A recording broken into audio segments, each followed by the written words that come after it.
yeah, this does offer an awful lot. And then, of course, there's compromises, but I'm going to squeeze in front of that guy. It was at this moment that he knew. He f***ed up.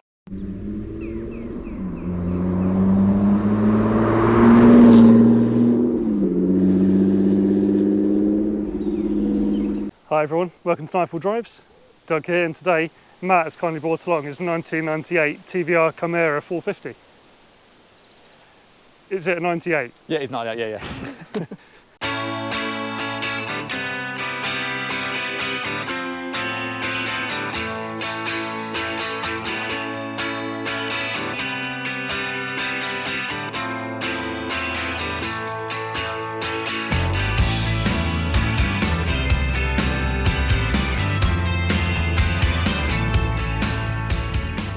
Well, thanks so much, Matt, for coming along today. No worries at all. Very excited about this. I've never had a ride in a TVR. I have sat in one. What one did you sit in? Tuscan. Nice, yeah, they're nice. And I couldn't get out of it for ages because the button's in a weird place for door release. Right.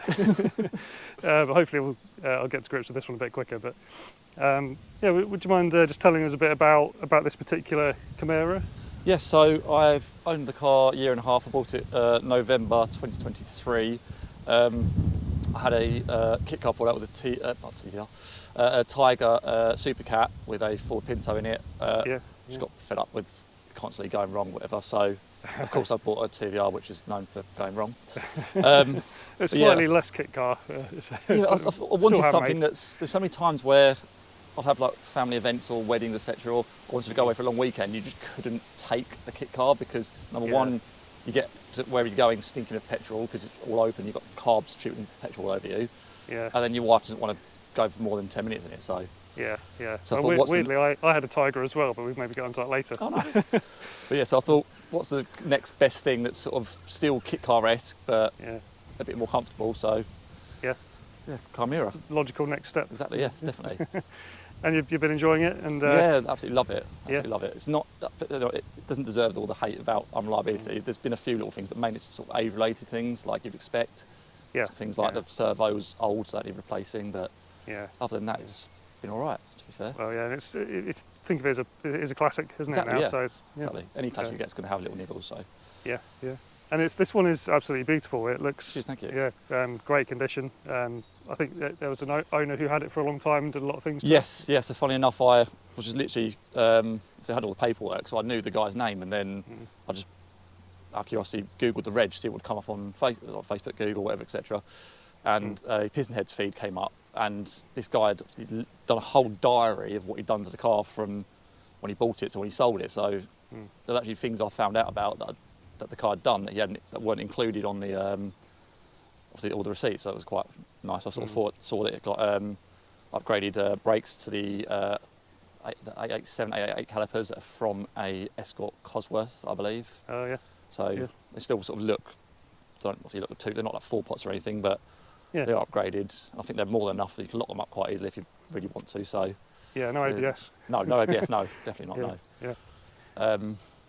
So yeah, it was quite a nice find, and funny enough, I actually bumped into him at a car meet about the end of last year, so it was interesting to talk to him about the car. So yeah, it's great to know as much as you can about the history of the ownership and where it's been, and I love that with my cars, trying to a little bit of detective work. Nice looks after well, yeah. Today this might give me a bit of a problem because I've just sold the MX-5 BBR. Yeah, I saw the video, yes. And my plan is, because I've got a bit of a left field car anyway, the Lotus, I should get the most obvious choice for the convertible. I'm thinking of maybe a Boxster. This is a spanner in the works, I think, today. So see what happens then. We'll find out. See if change mind.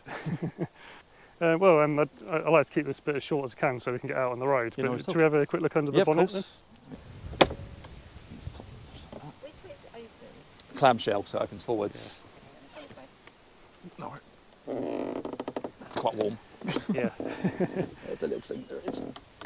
Nice, yeah. There you go. So yeah, this is, this is the same size as my NC NX5, I think, but they've managed to fit twice the engine. Yeah, I think it's it's Mark 3, isn't it, your MS5? Yeah. Yeah, so pretty much, same size. Yeah, and this is the 4.5 sort of later Rover V8. Yeah, I mean, TVR said it was a 4.5, but Land Rover called it a 4.6. I think it's bang in the middle. I think it's about 4.55, so depends on the way they want to round it, really. Yeah, Yeah. Well, I've heard that the more that TVR have done to the engine in these ones, maybe they're less reliable. Potentially they are, but no, the 4.6 is generally regarded as the strongest engine because they essentially got it's the latest iteration of the Rover V8, and it's got a cross-bolted crank, so they're much stronger. So that's the reason I went for the 450. People often, when they look in there, go, God, that manifold's interesting, because it's very rare you have one that goes out in front of the engine and then down and underneath it. So you've got the big cat up the front. Yeah. I think amazing this car's got a cat, because most TVRs don't. So. Yeah, because I think 98, this was around the time that obviously the Cerber came out. Yes. I read that they were thinking of putting the Cerber engine in this version. Originally, the Griff and the Chimaera were meant to get the Cerber engine, but of course it wasn't ready in time, so it got stuck in the Cerber instead. Yeah, yeah. I'm kind of glad it didn't, because they're a bit... Yeah. When they work, they're great, but they're a bit... Yeah, it's fragile. Well, that's the sort of the flat plane racing engine almost, isn't it? Whereas this is the cross plane. Yeah, reliable. Even though they're flat plane, they just didn't have that sort of flat plane sound. They sort of, I don't know what it is. They just sort of sound like two four-cylinders attacking each other. Yeah. So. Yeah, but this sounds like a traditional. Yeah, proper. Sort of grunty V8. Yes, yeah, definitely. Yeah. Well, shall we head out and see what it's like on the road? Yeah, of course.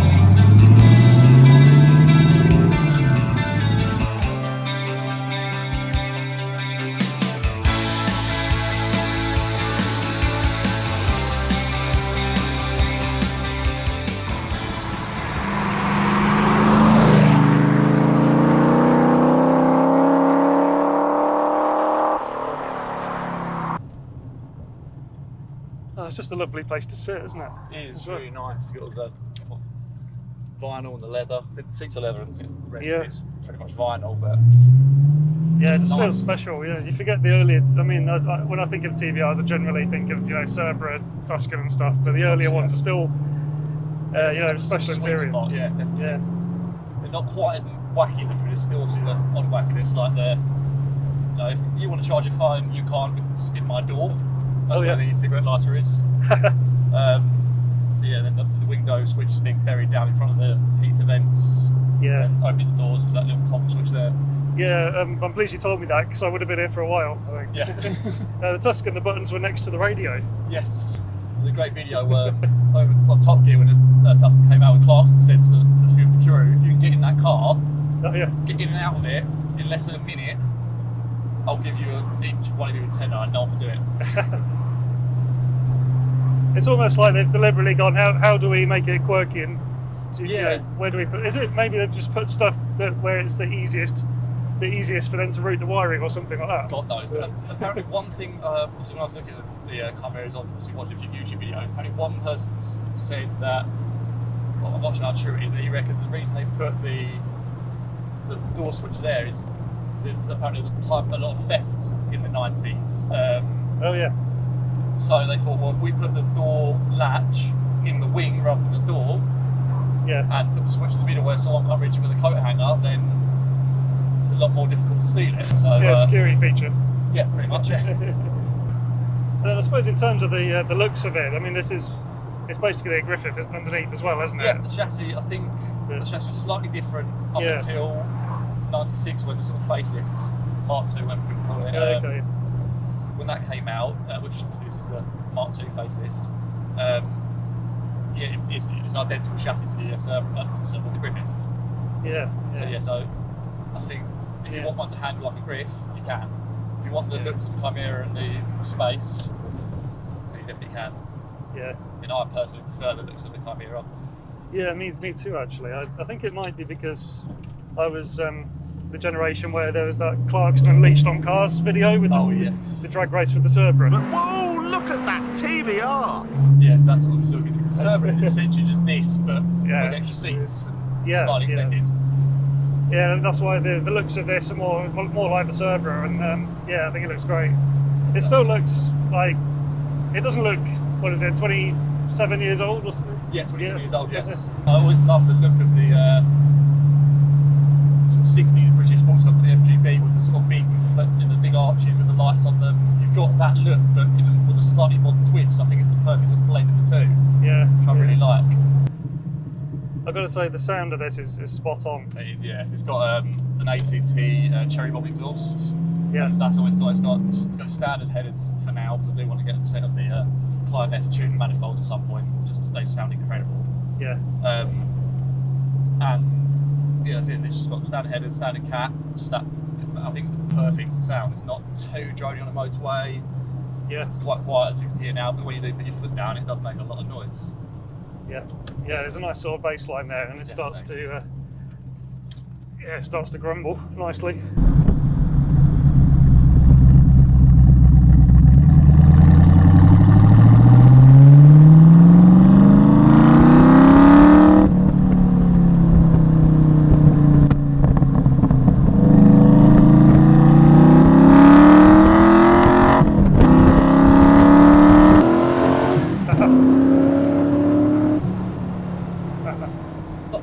That's nice. Quite well. It's Yeah. not ridiculous, but it's more than enough for British B roads. Yeah, it pulls really nicely. Yeah, it's I nice gotta and say, the chassis feels like how I prefer it. There's a bit of give for the Yeah, it's a gears. little quite bit soft. rough, so you could tune that out. You know, I could got adjustable coilovers all round, so I could obviously tighten that and stiffen them up a bit. But Yeah, for the most of the driving I do, I prefer just sort of like this, just a nice summer's day, just pottering around. If you want to put your foot down a bit, you can. But yeah. Yeah, it's lovely. It's quite supple, but I do remember on the Clarkson video I mentioned, I rewatched it recently, and there's a Griffith on there, and I've never seen a car dive so much under braking as that. Yeah. So on track maybe you'd want to dial out a bit, but this is, like you say, this is lovely. This could go softer. I Yeah. think it's set to about like 20 clicks, I think, on 6 on the front and about 8 on the rear, or the other way around. Yeah. And yeah, I think if you went fully soft, it would be comfortable, but wouldn't feel very sporty. So you have to find that blend. But everyone's going to, have a feeling and see what they think's best for them. Yeah. Do you do longer trips as well? I want to. I definitely want to. I want to do the NC500. I was going to do it this year, but then my friend suggested, you always say we want to go to Turkey to Mufilla, so we're doing that instead. And hopefully next year we'll do the NC500 in the car. Yeah. Just me and my wife, and hopefully my friend wants to come along. But that's the main reason he didn't want to go this year. To have a fun car to take. So yeah.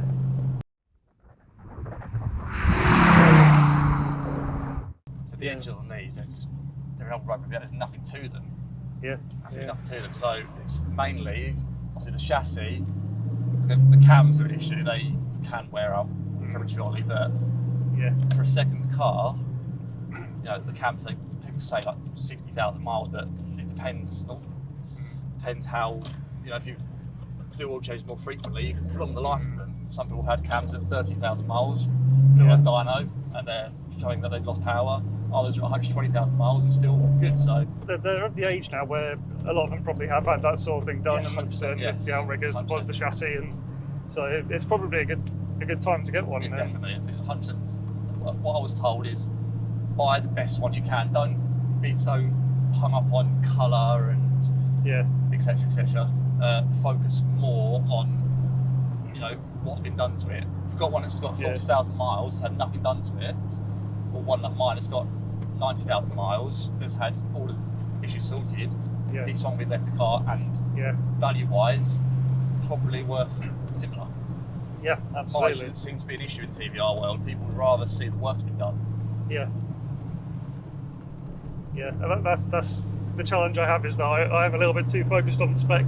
Yes. And I love how you're on brand today with the. It's very close to the Nightfall blue. Slightly bright, I think. Yeah, it's lovely. Really nice catching the sun. And, but I think I need to try and, for something, especially something like this, like you say, focus on the car and on the spec. And it was an interesting time in sort of TVR history where they were starting to get a bit of success. Yeah, it was sort of the Peter Wheeler golden era, where they actually, the Chimaera is the best-selling car. And they're still obviously a rare car. I think they only sold about 6,000 of them, but most of them obviously probably being in the UK. Yeah.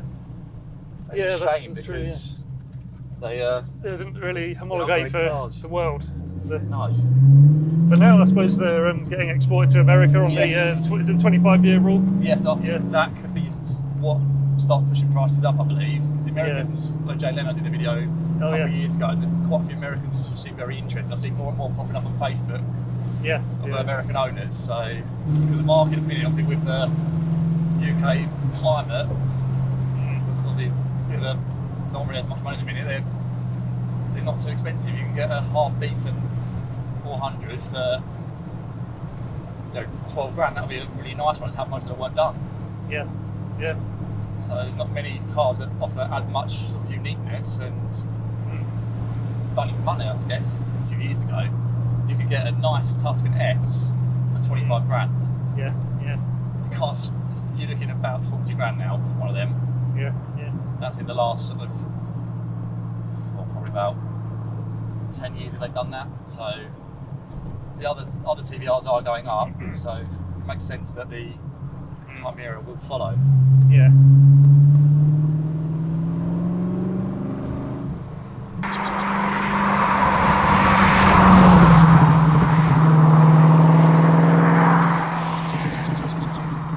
How's the gearbox? It's alright. It's quite nice to be fair. It's nice and obviously snappy. You know when it's in gear. It's not sloppy. Yeah. The only issue is obviously if you want to get reverse, you have to go to fifth first when it punches. Yeah. It's just a quirk of the Borg-Warner T5. Yeah. That's another thing. If you do want to get one, get one that has the Borg-Warner T5 rather than the Rover box. Yeah, because I think maybe the gearboxes are slightly harder to get parts for, are they? I think the Borg-Warner one was used all the way up to Sagaris, so it's probably, and it was using other cars, because obviously Borg-Warner's quite a big brand. I think you've probably got a better chance actually of getting parts for that gearbox than the old Rover one. Yeah. And to be fair, because it's so light, the running costs actually aren't too bad. I think when I did go to the Peak District, I think I sort of filled up, then when I got to my friend's house, filled up again, and calculated I got 27 mpg, which oh wow, yeah. isn't too bad, to be fair, for a 1.6 V8. To be honest, Matt, I was scared to ask what the MPG was going to be, but if you just put that's it pretty around good. this on the country lane, you're probably getting low 20s, but if you're on a motorway run, high 20s, I'd live with that. I wasn't expecting that. Yeah, they're not It's too supposed to bad be the small frontal area, I guess, and the there's lightweight. No anything. Yeah. Their book figures about 1,080 kilos, I believe. Yeah, yeah. And some people have weighed theirs and been actually a little bit lighter than that. Some been slightly heavier, but yeah. You know, depends which day it was made. Yeah, which day of the week. Everything's different. Just what do you have on the shelf that day? Yeah. Yeah. It sounds like you probably got to a similar point with me with the Tiger, where I found it a bit unreliable, a little bit too much. Honestly, I've already spent about 10 grand on that car, and it's just not worth it. I think I sold it. I think I paid just under 6. I bought it for 3.5, so obviously got some bit of money back because I spent way more on it. That 10 grand was excluding actually buying it in the first place, because just issues, and half it was like just say niggly thing. It's just get to a point where you've just changed so much on it, and the next thing happens, you're like, it's just not worth it anymore. That money spent on this car, it's just it's not worth it. And then this is probably like a Lexus in comparison, isn't it? In a way, definitely. It's a lot more comfortable and refined. I can plug the roof up, listen to the radio. The only thing I've done is, on long journeys, is you get a slight gap just here at the top of the window. Oh yeah. So on long journeys, just a bit of blue tack. Stops it massively reduces the little wind noise that comes through. Oh yeah, yeah. It's probably unique to this car, I guess, because they're all maybe slightly different. I think they're all have, obviously, because you've got it's just the way the windows are. You can adjust the height of the windows, but it's just all a bit. They're all going to be slightly average and random. So I think everyone's going to have a slight bit of wind noise buffeting. It's just a fiberglass roof with a carbon skin shoved on top of the non-bit of fiberglass. So it's never going to be perfect, but that's the thing. You don't buy this car for a perfect car. You know there's going to be little quirks and things, and you get your friends go, whistles. I'm like, yeah, it does. It's got it. But it's just people love to take the piss, but it's just jealousy, Matt. It's just jealousy. The guys won't be watching this laughing. They always like to take the piss and go, it's always going to break down and stuff, but they always say secretly, like, we do like it. Yeah, yeah. No, there's something special about it, and There's I was going to big- ask you if you're in the club because it's apparently a really good club. It's a brilliant club. Yeah, everyone's so helpful. I don't think I've ever met a TVR who's an arsehole. Yeah, everyone's really nice, really helpful. Yeah, I'm sure you get a spin in a Tuscan or a Cigaris or something at some point. 100%, yeah. Yeah, thanks so much for this today. I've really, it's been lovely No worries at all. to get into this because I've lost it after them for so long. You can have a go if you want. If there's anywhere to pull over. Oh well, thanks, Matt. I mean, yeah, there should be somewhere around here actually. Yeah, Right. yeah, I'd love to if you don't mind. Yeah, of course. Have the turning circle. Not the best. Yeah, you're quite a bit taller than me, so I'll maybe just. The just like to the right of the seat, you feel like a little lever. You sort of pull towards the door that way. It's almost if you followed sort of that crease down, it'll be straight. Or is it on the other side of that? I don't know. Yeah, it should be the same side. Oh, there we go, yeah. got it. Yeah, it's pretty stiff clutch, very Lotus-like, and yeah, that's good. All right. Mirror. Any advice? Just enjoy it. I've got too Well, hard thanks at very a much. junction. And is it the sort of famous long throttle? Yes, throttle not as pedal long is? as what the Tuscan's meant to be, but it's still pretty long, yeah. Right. The brakes are quite grabby, yeah. Yeah. You're used to them. You're used to the feel of them. Pretty good. Yeah, clutch is quite a nice biting point. Yeah. It's the easiest car to drive if you want to go slow. Yeah.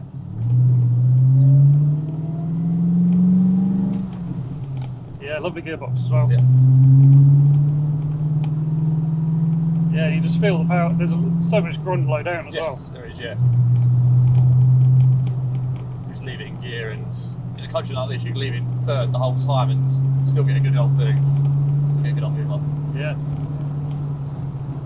Yeah, fairly direct steer. Well, I'll find out properly soon, but the steering's fairly direct as well.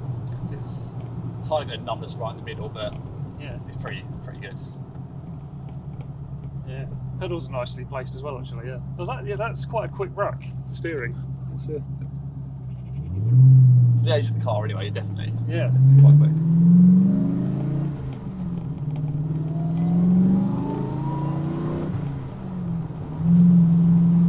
And you place it really well with the shape of the hood. Yeah, It's, it's nice. You can see it, but Yeah. you can still see where the front of the car is. It's good.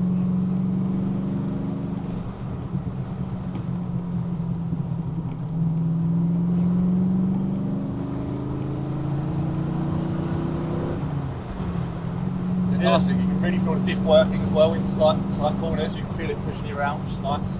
Yeah. Yeah, I was going to say the handling balance. How do you find that? Is it a bit tail happy or anything? To be fair, if you apparently they're a little bit, you can be quieter. Sometimes you get understeer. Sometimes you get a little bit oversteer. Depends how hard you're on the throttle, but Yeah. generally, if you're just driving, not much pressure on the throttle, Yeah. it's more understeering. So, but it's very oversteery if you go wrong on the throttle. Yeah. Yeah, it's one of those you don't want to lift off mid-corner, I guess. It's sort of noticeable engine braking. Yeah, you do get a lot of engine braking. That's one thing people have said, that on track days you need to rev match when you downshift, because if you go from like 5th into 2nd for a sharp corner, they will 180 themselves. Yeah. Just from the engine braking alone. They'll lock the rear wheel and spin. Yeah. I'm not tracked it yet, so I've not learned to experience that. Hopefully I don't have to. Do you think you might take it on track at some point? Or? Definitely. I think, so I'll never do without track day insurance, and I think I'd only do the odd one here and there, probably with the TVR Owners Club, because you know you're going to have people who, you're not going to have people in Clios and the Caterham race drivers going at it balls out who might end up crashing into you. I'd much rather be around fellow TVR enthusiasts who are, definitely. Have a lot more respect for you. Yeah. Not going to be trying to dive bomb you, etc. Yeah. Yeah, there's track days and there's track days. Exactly, yeah.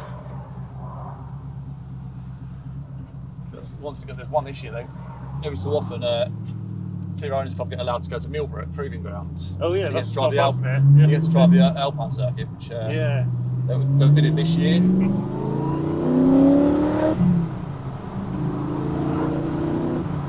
Oh, it's lovely. It's nice. Yeah.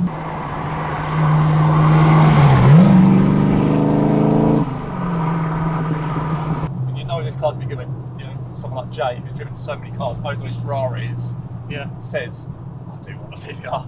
Yeah. He said if he hadn't done all that work to his S2000, Oh yeah. he would have bought one by now. Oh yes, yeah. But it's nice that, I suppose, similarly to me, you got the car partly because of JayEmm, and it's now featured with him. It's sort of gone full circle. Yeah, it's full circle. I've said to him, I said it'd be nice to drive the 450 to see what it's like compared. He said I'd never normally drive cars with the same, you know, the same and slightly different engines. He said in the video, he's like, a TVR, I can't say no. Yeah. Yeah, the V8 Vantage to this is a very interesting comparison. I found this a lot more engaging because the Vantage, it had very slow steering and very heavy at the same time. Yeah. But you really had to hustle it to get it to do that much. And the dashboard is pretty big. The front bulkhead is quite high and deep. So here you feel a lot more closer to the action. I think 90s cars just had the best interiors. Yeah. I think there's just, you know, the leathers, you've got the analog, it's just, I love the interior of these cars. I absolutely love them. Yeah, that's a big selling point really, because it's just so, well, it looks, I mean, they were built to a price, but it just doesn't feel like it when you're sat here. No, that's the thing, everything you touch essentially feels expensive and nice, like, but you know the real reason, as Jay said, like the real reason it has all this custom dash and, you know, this vinyl rather than plastics, because the amount of money it would cost them to do. Oh yeah, to mould. Yeah, if you do it with a big company, doing this would cost them more money because they're mass produced. But if you're mass produced with plastics, they're a lot cheaper because they can sell those until it offsets itself. What do you think about you know, TVR's attempts to return recently? I don't think it's going to happen. When I was younger, when I first heard it, that's when I was like, you know, really wanting to get a Tuscan. I was like, oh, that's brilliant. I really, really want it. But since owning a Chimaera and experiencing what they're like, I don't want them to. I think they're best staying alive with the owners and his memory, just for the simple fact that it wouldn't.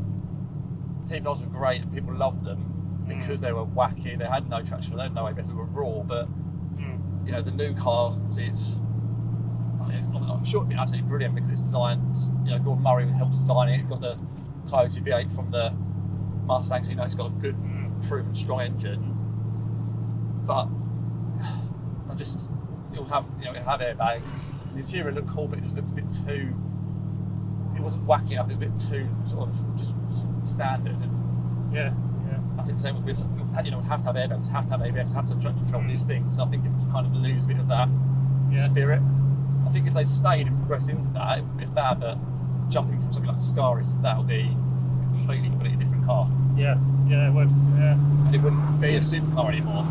Like when these came out, I mean, I wouldn't have classed Chimaera as a supercar, Tuscan borderline, but when this came out, it was in a straight line. The 500 was as quick as the Ferrari 348. Yeah. So you know they were like the supercar killers from the of the 90s and 90s. Yeah, they're not going to compete in the same way now. No, supercars are just ridiculous now. They're 800 horsepower upwards, so you'd never get that. I'm going to try and red match it. It's not too bad as red match, to be fair. I didn't quite get it, but oh, that's nice. Yeah, it's nice, isn't it? Yeah. You can feel the diff when you get it sort of top corner like this. Yeah. You can feel it there, sort of pushing you. Yeah, the weight shifting around a bit. Yes, I like that. It's nice. You feel what it's doing. Yeah. It's sort of working with you. Yeah, definitely. Yeah.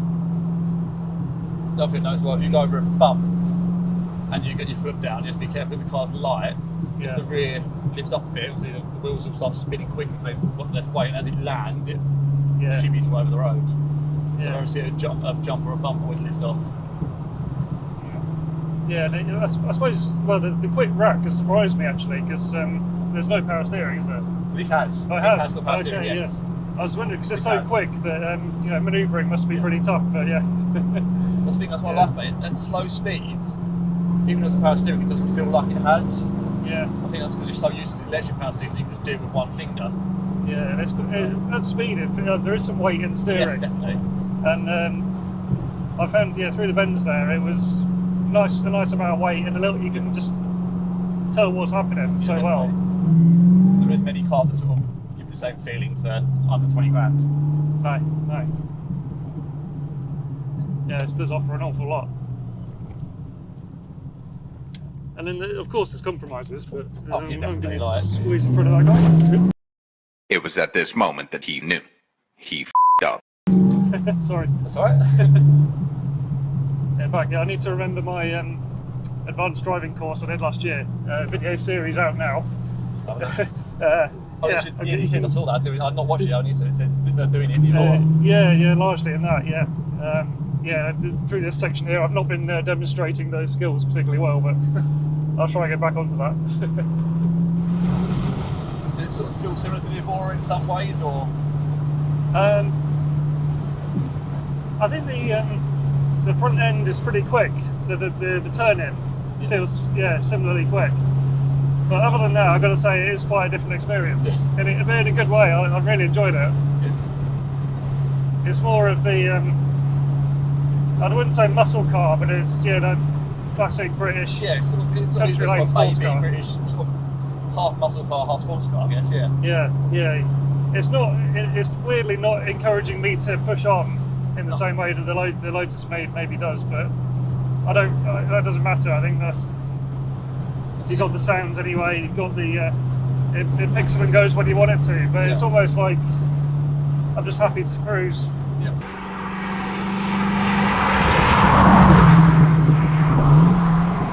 This is giving me a problem. It's very impressive. The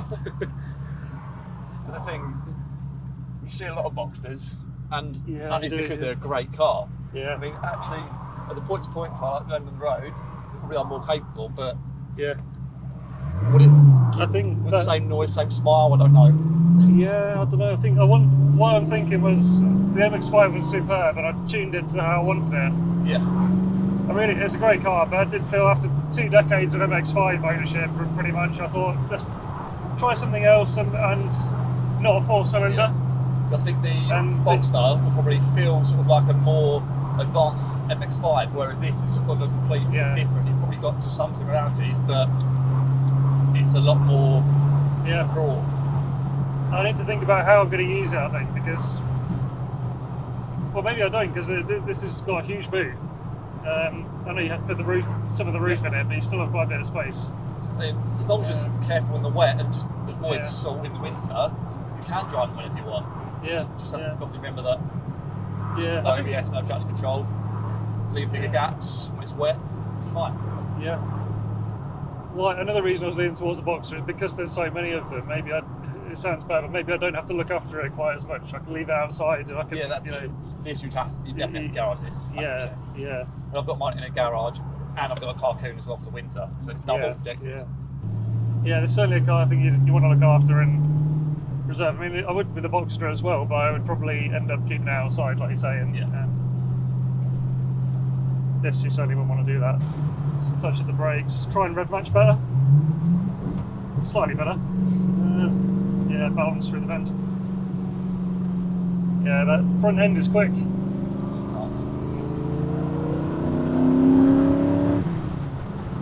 I'm saying, even though I'm not driving it, I can feel what the car's doing.